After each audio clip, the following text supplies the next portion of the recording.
இப்போ பார்த்தீங்கன்னா நம்ம வந்து அதாவது ஆடிப்பட்டத்துக்காக மண் கலவை ரெடி பண்ண போகிறாங்க.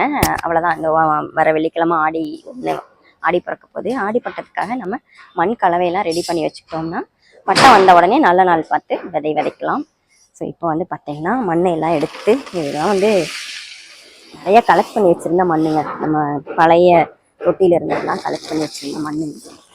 ஸோ இந்த மண்ணெல்லாம் கொட்டி நம்ம எருவெல்லாம் கலந்து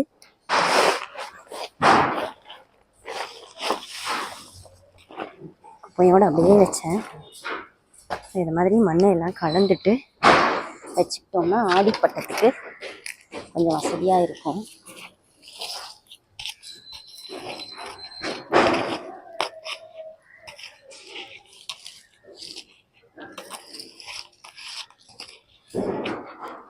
குப்பையெல்லாம் கலந்து ரெடி பண்ணாங்க. தொழு உரம் கலக்கணும்.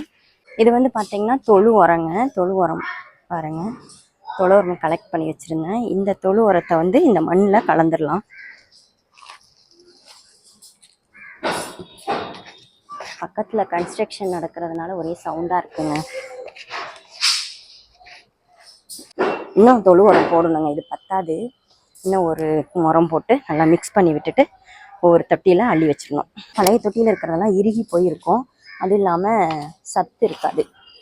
எருவெல்லாம் கலந்துட்டு அள்ளி வச்சிட்டோம்னு வச்சுக்கோங்களேன். இந்த பழைய தொட்டியில் இருக்கிறதெல்லாம் இந்த மாதிரி கொண்டு வந்து கொட்டி மிக்ஸ் பண்ணி எடுத்து வச்சிடணும். தொழு உரமோ இல்லை இந்த கொக்கோ பீட்ஸோ வந்து மிக்ஸ் பண்ணி எடுத்து வச்சிடணும்.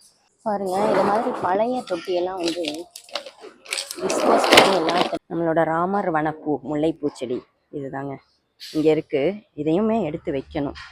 அந்த ட்ரம்மில் வச்சுருந்தோம்ல, அந்த ட்ரம்மில் இப்போ வந்து நம்ம இதை எடுத்து வைக்கணும். மேலே ஒர்க் முடிஞ்சிட்டதுனால எடுத்துகிட்டு போய் வைக்கணும். வெயில் குறைஞ்சா வச்சிடலாமே அப்படின்னு தான் வெயிட் பண்ணிட்டுருக்கேன்.